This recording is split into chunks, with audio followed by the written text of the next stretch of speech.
अस्सलाम वालेकुम dear students, कैसे हैं आप लोग। उम्मीद करता हूँ आप लोग सब खैरियत से होंगे। अच्छा बच्चों, आपको पता है हम एक्सरसाइज 1.2 जो है वो कर रहे हैं। आज हम इसका क्वेश्चन नंबर जो 5 है वो डिस्कस करने जा रहे हैं। क्वेश्चन नंबर 5 में कहता है कि आपके पास ये जो गिवन फंक्शन है y इज़ इक्वल टू 3 की पावर x, आपने इस फंक्शन की डोमेन बतानी है और साथ में रेंज भी बतानी है। और उसके बाद आपके पास जो ग्राफ जो फंक्शन दिया गया है इसका ग्राफ भी ड्रा करना है, मतलब इसकी स्केचिंग भी हमने ड्रॉ करनी है। तो पहले हम इसका स्केच बनाएंगे। स्केच के लिए बेटा आपने क्या करना है कि x की कोई 2-3 पॉजिटिव वैल्यू पुट करनी है, 2-3 नेगेटिव वैल्यूज़ पुट करनी है। एटलीस्ट 3 पॉजिटिव 3 नेगेटिव पुट करेंगे तो थोड़ा सा जो ग्राफ वाज़े तौर पे उसका स्केच ड्रॉ हो जाएगा कि ग्राफ आपका जो है वो किस तरफ जा रहा है। इसलिए हम यहाँ पे क्या करेंगे, अगर हम पहले आपको पता है x की वैल्यू जे मान लें कि हम 0 पुट करते हैं। ठीक है जी बेटा, जब आपको पता है हम x की वैल्यू इसमें 0 पुट करेंगे तो हमारे पास y का आंसर क्या आएगा। जो y होता है वो बेसिकली f ऑफ x के बराबर होता है।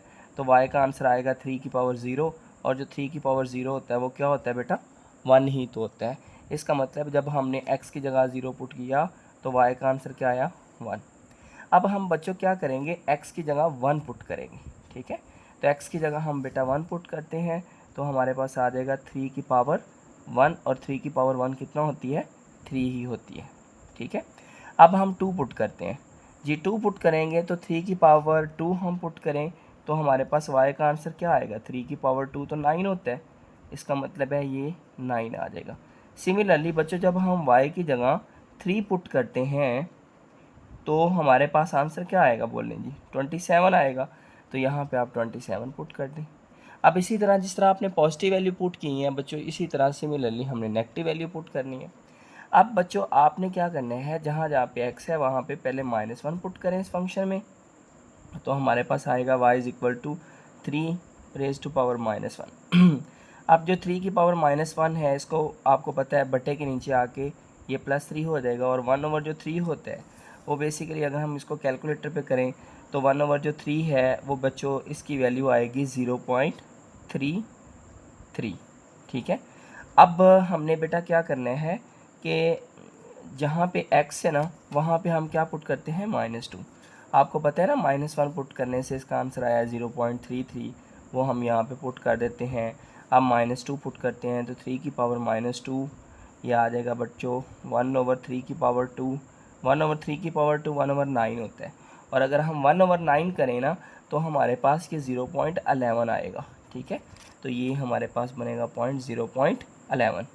अब हम क्या करते हैं जी बच्चों, -3 पुट करते हैं। जहाँ पे x है वहाँ पे क्या पुट करेंगे हम, -3। तो -3 जब हम पुट करेंगे तो ये हमारे पास बनेगा y इज़ इक्वल टू 3 की पावर -3 इज़ इक्वल टू 1/3 की पावर 3, और 1/3 की पावर 3 27 होता है, और 1/27 करेंगे ना तो ये 0.03 आएगा। ठीक है, कैलकुलेटर पे आप चाहे कर भी लीजिएगा। तो जब हमने -3 पुट किया ना तो हमारे पास जो आंसर आया वो आया 0.03। अब हमने टेबल बना लिया है। अब टेबल की मदद से हम जो है ना वो ग्राफ की क्या करेंगे, स्केचिंग। आपको पता है इसके लिए हमें क्या करना है कि आपने एक प्लेन बनाना है, एक वर्टिकल लाइन और एक हॉरिजॉन्टल लाइन जो है वो हमने यहाँ पे ड्रॉ करनी है। तो इस तरह से हम एक स्केचिंग ड्रॉ करते हैं, आपने स्केल की मदद से करनी है। ये हमारे पास वर्टिकल लाइन है और ये आपके पास है जी हॉरिजॉन्टल लाइन।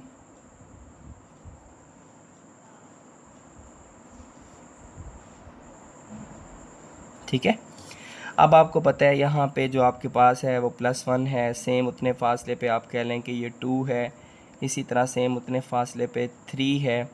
देन इधर आपको पता है -1 है, इधर आपके पास -2 है बेटा, इधर आपके पास क्या है, -3 है। सिमिलरली बेटा ऊपर की तरफ +1, सेम फासले पे 2, सेम फासले पे आपने 3 रखने हैं, एंड इसी तरह ऊपर की तरफ वैल्यू जाती जाएगी।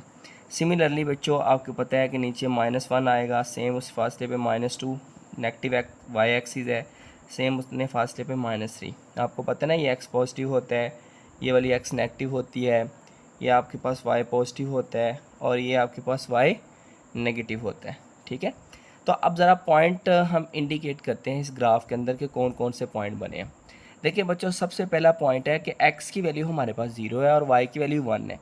तो y की वैल्यू 1 ये होती है, आपको पता है ना y की पूरी लाइन के ऊपर x की वैल्यू क्या होती है 0। तो x की पूरी y की पूरी लाइन के ऊपर चूँकि x 0 है तो हमने जस्ट 1 नहीं बताना है, तो y इज इक्वल टू 1, तो ये वाली लाइन है, तो ये वाला पॉइंट हमने ड्रॉ कर दिया। ठीक है, तो 0 1 जो है वो हमने पॉइंट ड्रा कर दिया। अब अगला पॉइंट है 1 और 3।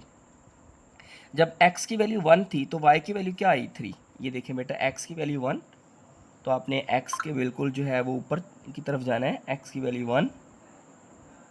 जब हमने x की वैल्यू 1 पुट की तो y की वैल्यू क्या आई थी 3, ये 3 के सामने, तो ये आपके पास क्या आ जाएगा दूसरा नुक्ता। अब देखें, हमने जब x की जगह 2 पुट किया तो y का आंसर कितना आया 9।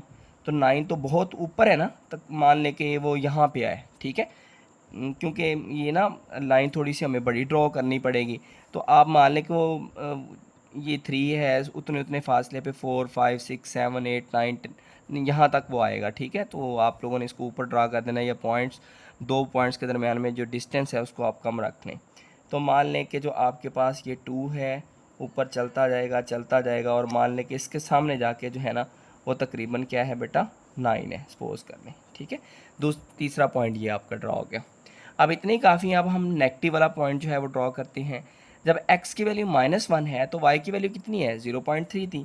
देखिए, x की वैल्यू -1 और y की वैल्यू 0.3 तकरीबन 0 और 1 के दरमियान में, बल्कि दरमियान से भी थोड़ा सा नीचे होती है, तो ये वाला पॉइंट बन जाएगा। ठीक है, अब उसके बाद हमारे पास बेटा देखें कि जब x की वैल्यू -2 है तो y की वैल्यू 0.11 है। ये x की वैल्यू -2 और y की वैल्यू 0.11, 0 से थोड़ा सा ऊपर होगी, तो इससे बिल्कुल सीधा, और ये इससे बिल्कुल सीधा, तो ये वाला जो पॉइंट बनेगा ये आपके पास कौन सा बन जाएगा 0.11।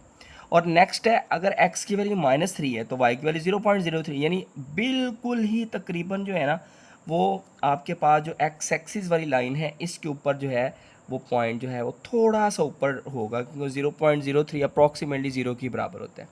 अब हमने क्या करना है बेटा, इन पॉइंट्स को आपस में इस तरह से क्या कर देना है, ज्वाइन कर देना है जी। इस तरह से आप पॉइंट्स को आपस में मिला दें ध्यान से, कि सारे जो पॉइंट्स हैं इनके अंदर से आपके पास जो लाइन जो है वो पास होती हुई जाए। तो हमने इस तरह से बच्चों पॉइंट्स बना दिए। अब आप क्लियरली देख रहे हैं कि हमारे पास जो इस फंक्शन का ग्राफ है वो ये वाला बने, हमने इसकी स्केचिंग ड्रॉ कर दी है। अब दूसरी चीज़ उसने पूछा था बेटा इसकी डोमेन और रेंज भी बतानी है हमने गिवन फंक्शन की। तो अब हम बेटा इसकी ना डोमेन और रेंज भी बताते हैं जी। डोमेन क्या होती है, डोमेन ऑफ गिवन फंक्शन। ठीक है, अब इस फंक्शन की डोमेन क्या है बच्चों, आपने याद रखना है, डोमेन हमारी वो वैल्यू होती हैं जो हमारी इनपुट वैल्यू होती है, जो हम फंक्शन के अंदर पुट करते हैं। यानी हमारी डोमेन में वो नंबर शामिल नहीं होगा जो इस फंक्शन को चैलेंज कर सके। मतलब कोई ऐसा क्या नंबर है कि जब हम x की जगह उसकी कीमत पुट करें और ये फंक्शन हमें आंसर ही ना दे, मैथमेटिकल एरर आ जाए। जैसा कि आपको पता है कि हमारे पास मान लें कि एक फंक्शन है बेटा 1/x। अब इसमें x की जगह अगर हम 0 पुट करते हैं ना तो ये अनडिफाइन होता है। ठीक है, इसका मतलब ये मैथमेटिकल एरर है। जब मैथमेटिकल एरर है तो वो वाला फंक्शन, वो वाला नंबर जो है वो हमारे फंक्शन की डोमेन में शामिल नहीं होता। जिस पे जो आपके पास मैथमेटिकल एरर आ जाए, जो फंक्शन के अंदर नंबर पुट करने पे मैथमेटिकल एरर आ जाए, वो एलिमेंट हमारे फंक्शन का पार्ट नहीं होता। तो मुझे ये बताएं कि 3 की पावर x है, x की जगह आप पॉजिटिव वैल्यू जितनी मर्जी पुट करते जाएं, नेगेटिव वैल्यू जितनी मर्जी पुट करते जाएं, आपके पास जो आंसर कुछ ना कुछ तो आएगा। जैसे देखिए ना, आपने x की जगह 0 पुट किया आंसर आया, 1 पुट किया आंसर आया, 2 भी पुट किया आंसर आया, 3 भी पुट करेंगे आंसर आएंगे, ऐसे 4 पुट करेंगे, बड़ा बड़ा आंसर होता जाएगा, इन्फिनिटी की तरफ जा रहा है, पॉजिटिव इन्फिनिटी की तरफ। और अगर हम नेगेटिव नंबर पुट कर रहे हैं तो आंसर तो फिर भी आ रहा है, चाहे वो छोटा होता जा रहा है। अब छोटा होता होता होता वो 0 के करीब हो जाएगा, लेकिन 0 नहीं होगा, अप्रॉक्सीमेटली 0 के बराबर हो जाएगा, लेकिन आंसर तो बच्चों आ रहा है ना। मतलब ये तो नहीं है कि हमने x की जगह कोई वैल्यू पुट की और उसका आंसर ही ना आया हो, नहीं, आंसर ज़रूर आएगा। इसका मतलब डोमेन में हमारे पास वो वाले एलिमेंट आते हैं जिसके ऊपर फंक्शन चैलेंज नहीं होता, मैथमेटिकल एरर नहीं होता। तो ये वाला फंक्शन बेटा ऐसा फंक्शन है, एक्सपोनेंशियल फंक्शन है, इसके अंदर आप कोई भी एलिमेंट पुट कर लें, पॉजिटिव नेगेटिव रियल नंबर, कोई भी रियल नंबर उठा के बेटा इसके अंदर पुट कर लें, इशारिये वाला, बगैर इशारिये वाला, उसके बाद बटे वाला, रैशनल, इरेशनल, कोई भी नंबर बेटा इसमें पुट कर देना तो आपको ये फंक्शन आंसर ज़रूर देगा। इसका मतलब कोई भी एलिमेंट इस फंक्शन को चैलेंज नहीं कर रहा है, तो इसके जो डोमेन है वो हमारे पास ऑल रियल नंबर है। ठीक है, ऑल रियल नंबर है जी, इसलिए हम लिख देंगे इसकी जो डोमेन है वो क्या है, ऑल रियल नंबर है। अब ऑल रियल नंबर को ना बेटा हम ऐसे भी लिख सकते हैं, माइनस इन्फिनिटी से लेकर पॉजिटिव इन्फिनिटी तक, ये ओपन इंटरवल यूज़ करेंगे। ओपन इंटरवल के इन्फिनिटी जो है ना वो इसकी डोमेन में शामिल नहीं, क्योंकि 3 की पावर इन्फिनिटी करेंगे तो इन्फिनिटी होती है, तो इन्फिनिटी जो है ना ऑलवेज ओपन होता है, क्लोज इंटरवल हम यूज़ नहीं करते। हमने ये ना 11th क्लास में भी डिस्कस किया था। क्लोज इंटरवल के लिए आपको पता है बच्चों ये वाली ब्रैकेट्स का हम इस्तेमाल करते हैं, ठीक है, और ओपन इंटरवल के लिए ये यूज़ करते हैं। ये कब यूज़ करते हैं, अगर हमारे पास मान लें कि 3 से लेकर इन्फिनिटी तक है तो 3 शामिल है इसकी डोमेन के अंदर, ये मतलब होता है इसका। तो इन्फिनिटी ऑलवेज ओपन होता है, क्योंकि इन्फिनिटी माइनस इन्फिनिटी से लेकर पॉजिटिव इन्फिनिटी तक इन्फिनिटी जो है वो उसकी डोमेन में शामिल नहीं है। बाकी तमाम नंबर जो है वो आपके इसकी डोमेन के अंदर क्या है, शामिल है। इन्फिनिटी क्यों नहीं शामिल है, इन्फिनिटी बेसिकली हमें कोई नंबर पता ही नहीं है कौन सा नंबर है। मान लें कि अगर आप इन्फिनिटी सोचते हैं कि बहुत बड़ा नंबर है, कौन सा बड़ा नंबर है हमें तो उसके बारे में पता ही नहीं है, इसलिए जो है ना वो माइनस इन्फिनिटी और पॉजिटिव इन्फिनिटी ये जो है वो ऊपर इंटरवल के अंदर लिखे जाते हैं। अब हमने बच्चे इसकी बतानी है रेंज, कि इस फंक्शन की रेंज क्या होती है। अब अगर हम इस फंक्शन की रेंज बताएं ना तो अब रेंज को ज़रा आपने बेटा ध्यान से समझना क्या है। रेंज हमारे पास बच्चों किसी भी फंक्शन के वो वाले एलिमेंट होते हैं जो हम इस फंक्शन के अंदर वैल्यू पुट करें और उसका हमें आंसर मिले, जो हमारा आंसर आता है ना वो हमारी रेंज होती है। ठीक है, जैसा कि आपको पता है हमने 0 पुट किया आंसर 1 आया, ये हमारी रेंज है। 1 पुट किया आंसर 3 आया, ये रेंज है। 2 पुट किया आंसर 9 आया, ये रेंज है। 3 पुट किया आंसर 27 आया, ये रेंज है। आप 4 पुट करेंगे आंसर बड़ा बड़ा होता जाएगा, और ये बड़ा आंसर कहाँ तक जाएगा, पॉजिटिव इन्फिनिटी तक जाएगा।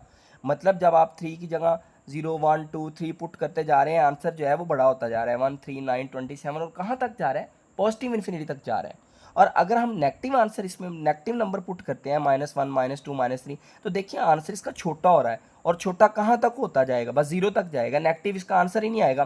क्योंकि आप बेटा नेगेटिव नंबर कोई भी पुट करेंगे वो बटे के नीचे आके पॉजिटिव हो जाएगा, और जब हम उसको 1 के साथ डिवाइड करेंगे तो आंसर तो पॉजिटिव ही आएगा, लेकिन वो अप्रॉक्सीमेटली करीब पहुंच रहा है। देखिए ना, जैसे अभी हमने 3 ही नंबर पुट किए थे, 1 की पावर 20, 1/3 की पावर 3 जो है वो 27 होता है, 1/27 करेंगे तो 0.03 होता है। तो जब हमने इनको डिवाइड किया ना तो हमारा आंसर आया 0.03। अब इससे अगर बड़ा नंबर पुट करेंगे ना -4, तो 1 हमारे पास 3 की पावर 4 हो जाएगा, वो तो 1/81 हो जाएगा, और 1/81 करेंगे तो वो और 0 के करीब हो जाएगा। एग्जैक्टली 0 नहीं होगा लेकिन 0 के करीब होता जाएगा। तो रेंज हमारे पास बच्चों क्या कौन से एलिमेंट होते हैं जो हमारा आंसर आता है, हमारा आंसर किसको अप्रोच कर रहा है, 0 को अप्रोच कर रहा है। इसका मतलब हम लिखेंगे कि हमारी रेंज है ना वो 0 से लेकर किस तरफ जा रही है, पॉजिटिव इन्फिनिटी जा रही है, क्योंकि बड़े बड़े नंबर होते जा रहे हैं। जब हम वैल्यू पॉजिटिव पुट करते हैं तो आपको पता है ये पॉजिटिव इन्फिनिटी को हमारे पास जो आंसर आएंगे वो पॉजिटिव इन्फिनिटी को अप्रोच कर रहा है, तो इट मीन्स 0 से लेकर पॉजिटिव इन्फिनिटी तक ये हमारी क्या है, रेंज है। यहाँ पे ओपन इंटरवल मैंने क्यों यूज़ किया, क्लोज क्यों नहीं किया, क्योंकि 0 जो है वो हमारी रेंज का पार्ट नहीं है।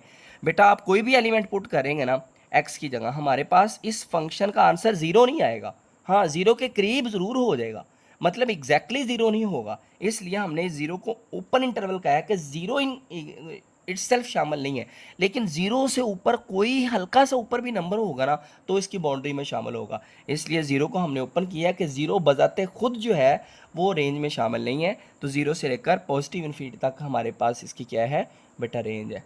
तो डोमेन रेंज जो है अक्सर थोड़ा सा बच्चों को परेशान करती है, लेकिन बेटा अगर आप ध्यान से कॉन्सेंट्रेशन के साथ इसको समझेंगे तो आपके लिए कोई प्रॉब्लम नहीं होगी। अच्छा, अगला क्वेश्चन जो है वो बेटा सेम इसी तरह का ही है। मैं इसके बारे में आपको सिर्फ हिंट दूंगा और आप लोगों ने इसकी जो है ना वो खुद से प्रैक्टिस करनी है। अब देखिए उसने क्या है, discuss the domain and the range of the graph of the function. आपने इसकी भी डोमेन रेंज बतानी है और ग्राफ भी आपने ड्रा करना है। अब ग्राफ कैसे ड्रा करेंगे, आपको पता है पहले हम x की जगह 0 पुट करेंगे, फिर 1 2 3 2-3 वैल्यू पॉजिटिव पुट करेंगे, 2-3 वैल्यू नेगेटिव पुट करेंगे। पीछे वाले क्वेश्चन की तरह सेम जैसे हमने इसमें नहीं किया, ये वाले क्वेश्चन के अंदर 2-3 value positive 2-3 value negative put की, तो y के हमारे पास क्या आते गए, आंसर्स आते गए। ठीक है, फिर उसकी हमने क्या कर दी, स्केचिंग ड्रॉ कर दी। सेम बेटा हमने क्या करना है इस क्वेश्चन के अंदर करना है, आपने खुद करना है, मैं जस्ट हिंट दे रहा हूँ, ठीक है। आपने मुझे करके बताना है अभी कि आपसे हुआ है कि नहीं। अब उसके बाद जो है जब हमने उसका स्केच ड्रॉ कर लिया तो फिर हमने इसकी डोमेन और रेंज भी बतानी है। अब जो डोमेन इसकी है ना, इसके अंदर भी सेम बेटा वही है, इसकी हम डोमेन और रेंज को चलो डिस्कस कर लेते हैं। अब इसकी डोमेन क्या है बेटा, इस फंक्शन में इसकी डोमेन क्या है। आप बेटा एक्स की जगह कोई भी वैल्यू पुट कर लें, पॉजिटिव पुट कर लें, नेगेटिव पुट कर लें, कोई भी रियल नंबर में से कोई भी वैल्यू आप उठा के इसके अंदर बच्चों पुट कर लें। 0 पुट करेंगे आंसर 1 आएगा, 1 पुट करेंगे 1/3 आएगा, 2 पुट करेंगे 1/9 आ जाएगा, 3 पुट करेंगे 1/27 आ जाएगा, 4 पुट करेंगे 1/81 आ जाएगा। आंसर तो आ रहा है ना, चाहे वो जो आंसर है आपका है वो बिल्कुल छोटा होता जा रहा है, वो 0 को अप्रोच कर रहा है, लेकिन बेटा कोई भी ऐसा नंबर नहीं होगा, आपको नहीं मिलेगा कि जिसके आप एक्स की वैल्यू को पुट करें और आपके पास आंसर ही ना आए। तो इसकी बेटा डोमेन क्या है, इसकी डोमेन भी वही है, ऑल रियल नंबर। मतलब कोई भी ऐसा नंबर नहीं है जो आप इस फंक्शन के अंदर पुट करें और मैथमेटिकल एरर आए और इसका आंसर ना आए। इसका मतलब इसकी जो डोमेन है उसको हम ऐसे भी लिख सकते हैं, -∞ से लेकर +∞ तक, ठीक है। अब हमने बेटा इसकी क्या बतानी है, रेंज। रेंज क्या है कि जो हमारे आंसर आए हैं, ठीक है। अब आंसर में देखिए ना, जब आप 0 पुट करेंगे तो आंसर 1 आ रहा है, 1 पुट करेंगे तो आपके पास 1/3 आ रहा है, 2 पुट करेंगे तो 1/9 आ रहा है, छोटा आंसर होता जा रहा है। जैसे जैसे आप बड़ी वैल्यू एक्स की पुट करते जा रहे हैं ऐसे ऐसे हमारे पास इस फंक्शन का आंसर छोटा हो रहा है। और जब अगर हम नेगेटिव वैल्यू पुट करेंगे, जैसे मान लें कि अगर -1 पुट करें, देखिए बच्चों अगर आप एक्स की जगह मान लें कि 1/3 है, अगर इसकी जगह हम -1 बेटा वैल्यू पुट करते हैं तो आपको पता है बट्टे को उल्टा दें तो वैल्यू अगर पावर नेगेटिव है तो वो पॉजिटिव हो जाएगी, यानी 3/1 हो जाएगा। तो आंसर क्या आएगा बेटा, 3 तो आएगा, ठीक है। समझ रहे हैं ना बात को, कि हमने क्या किया था, देखिए कि आपके पास 1/3 की पावर -1 था, हमने क्या किया, रकमों को उल्टा दिया, बट्टा को जब उल्टाते हैं तो अगर पावर नेगेटिव हो तो वो पॉजिटिव हो जाती है, 3/1 कितना हो जाएगा, 3 हो जाएगा। अब इसी तरह हमारे पास 1/3 है, इसकी पावर अगर हम -2 करें तो -2 करें तो क्या हो जाएगा, 3/2 हो जाएगा, और उसकी पावर 2 है और 3/1 होगा तो 3 की पावर 2 कितना होता है, 9। इसी तरह हम बड़ी बड़ी वैल्यू, कोई भी वैल्यू इसमें नेगेटिव पुट करते जाएंगे, बटे को उल्टाते जाएंगे, नीचे वाली रकम ऊपर ऊपर वाली नीचे आती जाएगी, तो आंसर जो है वो किसको अप्रोच कर रहा है बेटा, पॉजिटिव इन्फिनिटी को अप्रोच कर रहा है। और अगर हम 1/3 में पॉजिटिव वैल्यू पुट करें, जैसे कि देखिए ना 1/3 इसकी पावर हम बेटा 0 पुट करें तो 1 आएगा, 1/3 इसकी वैल्यू 1 पुट करें तो 1/3 आएगा, 1/3 कितना होता है 0.3। ऐसे हम अगर पॉजिटिव वैल्यू पुट करेंगे तो इसका आंसर 0 को अप्रोच कर रहा है, छोटा आंसर होता जा रहा है। और अगर हम नेगेटिव वैल्यू पुट कर रहे हैं तो इसका आंसर क्या होता जा रहा है, बड़ा होता जा रहा है। तो इसका मतलब है इसकी जो रेंज है वो रेंज इसकी क्या होगी, रेंज बेटा इसकी होगी सॉरी माफ़ कीजिएगा, रेंज इसकी बेटा क्या होगी। अब देखें, आपने मुझे ज़रा अंडरस्टैंड करके बताना है, समझ के बताना है कि इसमें जो सबसे छोटा आंसर आ रहा है वो कौन सा आ रहा है। वो बेटा आ रहा है 0.3 है ना, तो ये 0 को अप्रोच कर रहा है। सबसे छोटा आंसर जो इसमें होगा ना वो 0 से हल्का सा बड़ा होगा, एग्जैक्टली 0 नहीं होगा, क्योंकि देखिए ना जब हमारे पास आपने इसमें 1 पुट किया, फिर 2 पुट किया, फिर 3 4 5 6 7 ऐसे पुट करते जाएंगे ना तो उसकी वैल्यू 0 के करीब होती जाएगी, एग्जैक्टली 0 नहीं होगी। तो इसकी भी जो रेंज है वो बच्चों आप कहेंगे कि 0 से लेकर किधर जा रही है भला। देखिए ना 3 आ रहा है, फिर 9 बड़ा आ रहा है, फिर 9 के बाद उससे भी बड़ा 27 आएगा, 81 आएगा, किस तरफ जा रहा है, पॉजिटिव इन्फिनिटी की तरफ। तो इसका मतलब है इसकी जो रेंज है वो 0 से लेकर पॉजिटिव इन्फिनिटी तक है, ठीक है। थोड़ा सा मसला होता है, डोमेन रेंज का कॉन्सेप्ट जो है वो अंडरस्टैंड बच्चों को थोड़ा सा लेट समझ आती है, लेकिन प्रैक्टिस से कोई भी चीज़ मुश्किल नहीं है। फिर भी अगर बेटा कोई प्रॉब्लम हो तो आपने मुझसे डिस्कस करना है, इंशाल्लाह हम डिटेल डिस्कस करेंगे। बाकी इस क्वेश्चन की जो ग्राफ है वो आपने खुद ड्रॉ करना है, बिल्कुल प्रीवियस क्वेश्चन की तरह, ठीक है। ये आपकी असाइनमेंट है। ओके जी बेटा, आज के लिए इतना ही काफ़ी है। अल्लाह ताला आपका हाफिज़ व नासिर हो।